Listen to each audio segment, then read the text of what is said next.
Power, betrayal, blood. Get ready, because today we're diving into one of the most dramatic, scandalous, and game-changing sagas in all of history. The story of the Tudor Dynasty. It all kicks off in 1485. Imagine England, torn apart by decades of brutal civil war known as the Wars of the Roses. Two rival families, the House of Lancaster and the House of York, have been fighting for the crown. Then, a dark horse candidate, a man named Henry Tudor, lands on English shores. His claim to the throne is, let's be honest, pretty weak. But he's ambitious, and he's got an army. At the Battle of Bosworth Field, in a shocking turn of events, he defeats and kills King Richard III, the last Yorkist king. Who's like that? Henry Tudor becomes King Henry VII. This victory wasn't just about winning a battle, it was about ending a war. To seal the deal and unite the country, Henry VII does something brilliant. He marries Elizabeth of York, the daughter of his former enemy. This marriage literally combines the warring houses. Their symbol, the Tudor rose, a fusion of the red rose of Lancaster and the white rose of York. It's a powerful piece of PR, a promise of peace, and a new beginning.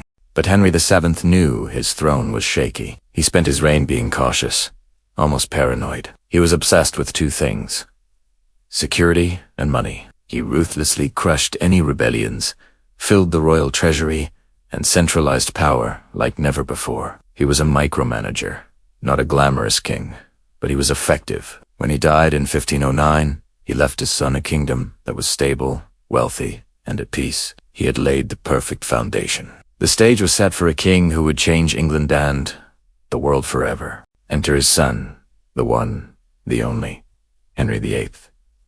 When he takes the throne, he's the total opposite of his father. He's young, handsome, athletic, and charismatic. He's the rock star king everyone adores. But underneath that charming exterior lies a dangerous obsession that will define his reign and rewrite history. He needs a male heir, a son, to secure the Tudor dynasty he inherited. His first wife is the devout and respected Catherine of Aragon. They're married for over 2 decades, but she only gives him one surviving child, a daughter, Mary. For Henry, this isn't good enough. He's convinced the marriage is cursed, and his eyes have wandered to a captivating and ambitious woman at court. Anne promises him a son, but she refuses to be his mistress. She wants to be queen. So, what does Henry do? He asks the Pope for a divorce, or, more accurately, an annulment. The Pope, under pressure from Catherine's powerful nephew, the Holy Roman Emperor, says no. A lesser king might have given up, but not Henry VIII. In an act of breathtaking audacity, he decides that if the Pope won't give him what he wants, he'll just get rid of the Pope's authority altogether. He breaks England away from the Roman Catholic Church, declares himself the supreme head of the Church of England, and grants his own divorce. This isn't just a personal soap opera. It's a political and religious earthquake. The English Reformation begins, shaking the foundations of Europe. Monasteries that had stood for centuries are dissolved, their immense wealth flowing directly into Henry's pockets. Those who oppose him, like his brilliant Chancellor Sir Thomas More, are executed. The break with Rome unleashes centuries of religious conflict that will tear families and the nation apart. And it was all so he could marry Anne Boleyn. He gets his queen, but does he get his son? No. Anne gives him a daughter, Elizabeth. When Anne fails to produce a male heir and falls out of favor, Henry's solution is brutal. He has her accused of treason and beheaded. Just days later, he marries his third wife, Jane Seymour. Finally, Jane gives him what he's always craved: a son, Edward. But Jane dies shortly after childbirth, leaving Henry heartbroken. His story doesn't end there. There are 3 more wives to come. Anne of Cleves, a political match he divorced almost immediately because he found her unattractive. Catherine Howard, a young girl whose alleged infidelity led her to the executioner's block, just like her cousin, Anne Boleyn. And finally, Catherine Parr, a widow who outlived the increasingly obese and tyrannical king, acting more as his nursemaid in his final years. 6 wives, 2 divorced, 2 2 beheaded.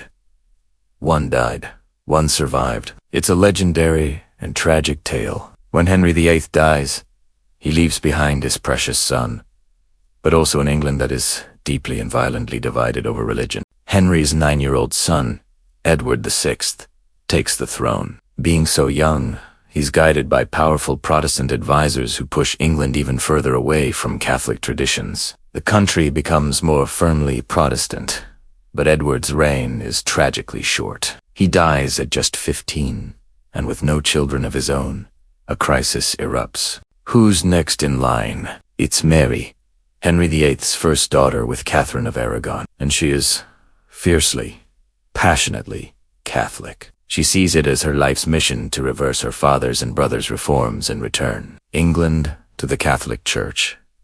Her methods are ruthless. She begins a fierce persecution of Protestants, burning hundreds at the stake for heresy. This earns her the grim nickname Bloody Mary. Her reign is filled with turmoil and rebellion. She marries Philip II of Spain, a Catholic king.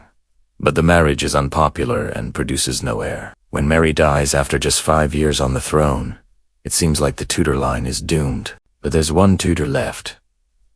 The forgotten one, the daughter of the disgraced Anne Boleyn, Elizabeth. When Elizabeth I comes to the throne in 1558, nobody knows what to expect. She's the daughter of a woman executed for treason, declared illegitimate by her own father. But she proves everyone wrong. Elizabeth is brilliant. She's cautious, like her grandfather, Henry VII, and charismatic, like her father, Henry VIII. She navigates the treacherous religious landscape with a clever compromise, restoring Protestantism, but in a more moderate form. Her policy is essentially, I don't want to make windows into men's souls. As long as you were outwardly loyal, she didn't care what you believed in private. This brings stability, and with stability comes a golden age. Under Queen Elizabeth I, England blossoms. It's the age of exploration, with figures like Sir Francis Drake sailing the globe. It's the age of culture, with William Shakespeare writing his masterpieces for the London stage. And most famously, it's the age of a great military victory. In 1588, England's small navy, aided by bad weather, defeats the mighty Spanish Armada, sent to conquer the island and restore Catholicism. It's a David versus Goliath moment that cements England's status as a major naval power and secures Elizabeth's legend. Yet, for all her triumphs, Elizabeth faced a constant dilemma. She was pressured to marry and produce an heir to continue the Tudor line, but she was a master of political theater, playing her suitors against each other for decades without ever committing. She famously declared herself married to her kingdom. She became the Virgin Queen, a powerful and almost mythical figure. But time waits for no one.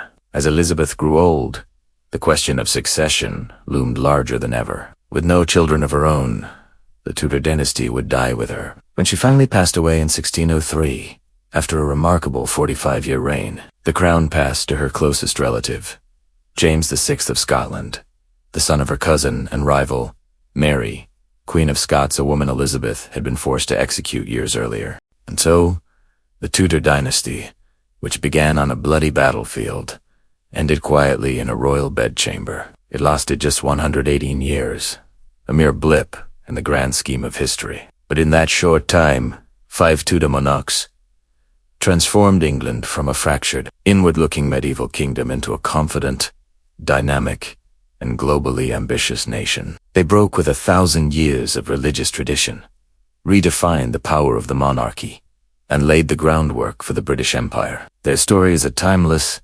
captivating lesson in power, ambition, and the human drama that shapes the world. Thank you so much for joining us on this incredible journey through Tudor history. If you enjoyed this deep dive, please hit that like button, and don't forget to subscribe and ring the bell so you won't miss our next historical adventure. See you in the next video.